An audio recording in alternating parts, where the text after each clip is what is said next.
warahmatullahi wabarakatuh. Shalom. Di sini kami dari kelompok 5 ingin menjelaskan tentang tata cara penulisan skripsi dan proposal yang benar serta mempresentasikan dari hasil PowerPoint. Halo semuanya, perkenalkan nama saya Fantina Miyama Huta Barat. Di sini saya akan menjelaskan bagaimana mempresentasikan PPT yang baik dan benar. Ada beberapa langkah atau panduan yang harus kita perhatikan dalam mempresentasikan PPT kita. Yang pertama adalah persiapan sebelum presentasi, yaitu memahami materi. Memahami materi merupakan langkah yang sangat harus kita perhatikan. Jangan hanya membaca slide-slide yang ada di PPT, tapi kita harus menguasai materi yang akan kita sampaikan kepada audiens. Yang kedua adalah kenali audiens. Kita harus mengenali mereka melalui dengan cara pendekatan. Yang ketiga adalah percaya diri. Percaya diri merupakan modal utama kita dalam mempresentasikan PPT kita. Yang kedua adalah struktur penyampaian, yaitu pembukaan. Pembukaan itu adalah menyapa audiens dan menjelaskan secara singkat apa tujuan kita melakukan presentasi ini. Yang kedua adalah isi utama. Kita harus menjelaskan isi utama dengan terstruktur dan juga terarah sehingga audiens mengerti apa yang kita sampaikan. Ada bagian penutup, yaitu ringkasan dari poin-poin yang sudah kita jelaskan tadi, dan juga kita memberikan kesimpulan dan ucapan terima kasih pada audiens yang sudah mendengarkan kita presentasi. 3. Teknik penyampaian yang merupakan hal utama yang harus kita lakukan dalam mempresentasikan PPT kita, yaitu kita harus menggunakan bahasa yang jelas pada audiens dan jelas pada diri kita sendiri juga. Yang kedua, kontrol intonasi dan juga tempo sehingga audiens tidak merasa bahwa kamu terlalu terburu-buru atau terlalu lambat. Yang ketiga adalah gestur dan ekspresi. Ini merupakan hal yang sangat penting sehingga penyampaian kita sampai kepada penonton atau audiens kita. Yang keempat adalah tampilan desain PPT. Ini sangat penting juga karena kita harus menggunakan desain yang bersih dan juga tidak berlebihan. Gunakan poin-poin yang singkat saja sehingga tidak membuat audiens menjadi bosan dalam baca. Yang ketiga adalah sertakan grafik, gambar atau diagram yang relevan dalam menunjang data kita. Perkenalkan, nama saya Natasha Mardia. Di sini saya akan menjelaskan mengenai langkah-langkah dalam membuat proposal skripsi. Proposal skripsi sendiri merupakan sebuah dokumen yang disusun oleh mahasiswa untuk merencanakan dan menjelaskan secara rinci tentang penelitian yang akan mereka lakukan dalam rangka penyelesaian tugas akhir atau skripsi. Nah, langkah-langkah dalam membuat proposal sendiri diawali dengan mencari atau menentukan topik penelitian. Jadi, pilihlah topik yang relevan dengan bidang studi yang kamu kaitkan, menarik, dan memiliki sumber referensi yang cukup. Pastikan topik tersebut juga memiliki kontribusi dalam pengembangan ilmu pengetahuan atau memberikan solusi atas permasalahan tertentu. Selanjutnya adalah menentukan judul skripsi. Judul skripsi sendiri dibuat dengan cara yang spesifik, jelas, dan juga mencerminkan fokus penelitian. Serta judul harus mampu menggambarkan inti penelitian dan memudahkan pembaca memahami ruang lingkup penelitian. Contoh judul skripsi yang spesifik seperti pengaruh penggunaan teknologi digital terhadap peningkatan kinerja siswa di sekolah menengah atas. Selanjutnya di bab 1 ada pendahuluan yang mencangkup latar belakang. Latar belakang sendiri berisikan mengenai konteks atau permasalahan yang melatar belakangi penelitian, mengapa topik tersebut penting untuk diteliti, serta apa yang menjadi dasar atau urgensi dari penelitian tersebut, dan juga menyertakan informasi terkait tren, masalah, atau kesenjangan yang ada di bidang studi yang akan diteliti. Nah, selanjutnya adalah menentukan rumusan masalah. Di rumusan masalah ini sendiri berisikan tentang masalah yang akan diteliti dalam bentuk pertanyaan atau isu utama yang ingin kita jawab melalui penelitian. Nah, rumusan masalah ini akan menjadi panduan penelitian kita. Contoh dari rumusan masalah itu seperti bagaimana pengaruh penggunaan teknologi digital terhadap kinerja siswa di sekolah menengah atas. Yang kedua, faktor-faktor apa saja yang mempengaruhi penggunaan teknologi digital dalam pembelajaran.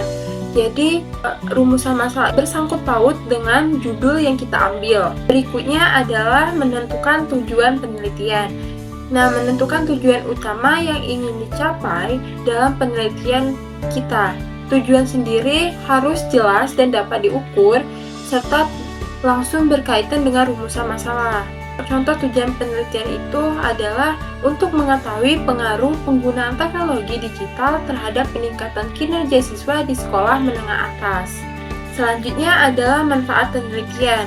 Nah, di manfaat penelitian ini menjelaskan mengenai manfaat penelitian kita, baik manfaat teoritis atau kontribusi terhadap perkembangan ilmu pengetahuan maupun praktis atau aplikasi hasil penelitian dalam kehidupan nyata atau dunia profesional. Contoh dari manfaat teoritis sendiri adalah menambah wawasan ilmiah mengenai pengaruh teknologi dalam pendidikan.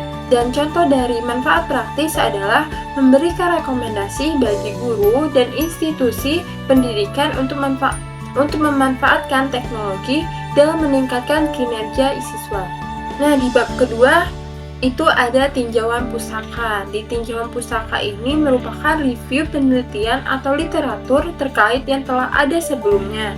Tinjauan pusaka ini bertujuan untuk menunjukkan landasan teori yang digunakan, hasil penelitian terdahulu, dan gap penelitian yang ada. Tinjauan pusaka juga memberikan dasar bagi hipotesis atau rumusan masalah. Saya Jenika Putri. Proses pembuatan proposal dimulai dari bab 2. Di bab 2 terdapat metode pelaksanaan meliputi yang pertama tempat dan waktu. Semisal kapan dan di mana kita akan melaksanakan penelitian. Dan yang kedua itu ada alat dan bahan. Alat dan bahan apa saja yang akan kita gunakan dalam penelitian. Seperti contohnya ember, gergaji, tanah, dan lain-lain. Yang ketiga, metode penelitian. Metode apa yang kita gunakan, semisal menggunakan metode rancangan peta terbagi atau split plot design, tergantung dengan yang akan kita cari. Dan keempat, ada analisis data. Analisis data adalah hasil dari pengamatan yang akan dianalisis menggunakan apa, semisal menggunakan sidik ragam atau ANOVA dengan menggunakan uji lanjutan berbeda nyata atau BNT. Dan keempat, terdapat cara kerja. Cara kerja meliputi tahapan-tahapan atau tata cara awal mula dalam pelaksanaan penelitian. Semisal dengan mempersiapkan lahan terlebih dahulu dengan penyemaian benih sampai dengan tahapan terakhir yaitu pemeliharaan. Dan yang keenam, ada parameter yang akan diamati. Semisal parameter yang akan kita amati dalam pelaksanaan penelitian itu seperti tinggi tanaman, jumlah daun, luas daun, dan lain-lain. Dan yang terakhir itu ada penutupan proposal, yakni sitasi atau pengutipan data dari tempat yang kita ambil, seperti contohnya jurnal. Baik, di sini saya akan menjelaskan bagaimana cara pembuatan skripsi yang benar dimulai dari judul hingga bab 1 pendahuluan. Yang pertama, judul. Pastikan judul Anda itu sudah menarik dan memikat para pembaca ataupun para dosen. Karena judul adalah hal yang pertama dilihat dari skripsi tersebut. Jika judul saja sudah tidak menarik, biasanya para dosen ataupun pembaca sudah dapat menyimpulkan bahwa dari isi skripsi tersebut sudah pasti tidak menarik. Yang kedua yaitu lembaran pengesahan, yang ketiga yaitu pernyataan integritas. Pernyataan integritas ini yaitu data atau isi dari skripsi Anda itu memang benar-benar Anda yang melaksanakannya atau emang hasil dari penelitian Anda, bukan mengambil dari skripsi orang lain ataupun dari AI. Yang keempat yaitu riwayat hidup. Riwayat hidup ini elemen penting atau poin-poin penting yang bisa dimasukkan yaitu identitas diri Anda, riwayat pendidikan Anda, riwayat organisasi yang Anda ikuti, bahkan prestasi-prestasi bisa dimasukkan di dalam riwayat hidup. Yang keempat yaitu kata pengantar. Kata pengantar ini berisikan poin-poin penting yaitu ucapan rasa syukur Anda kepada Tuhan. Terus yang kedua, penjelasan singkat, secara singkat apa isi dari maksud tujuan skripsi Anda. Terus yang ketiga yaitu ucapan terima kasih. Itu terima kasih bebas untuk siapa saja. Dan yang terakhir yaitu harapan dan penutup. Selanjutnya dari kata pengantar yaitu daftar isi, daftar gambar, daftar tabel, dan daftar lampiran.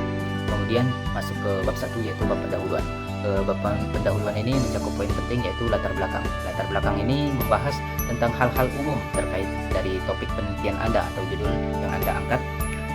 Pastikan juga di latar belakang ini sudah tersusun rapi, mulai dari pembahasan umum hingga ke khusus, agar para pembaca juga tidak kebingungan atau kesusahan membaca dari latar belakang Anda.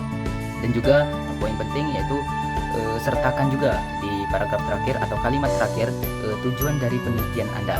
Kemudian poin selanjutnya yaitu tujuan.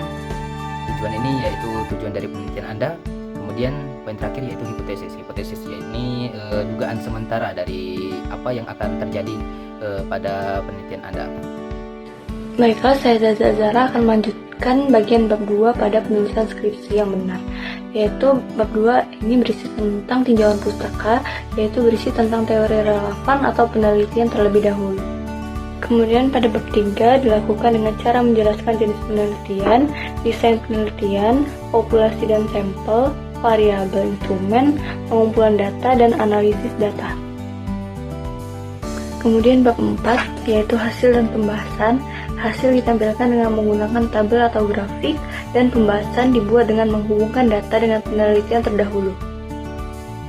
Kemudian bab 5 yaitu kesimpulan dan saran.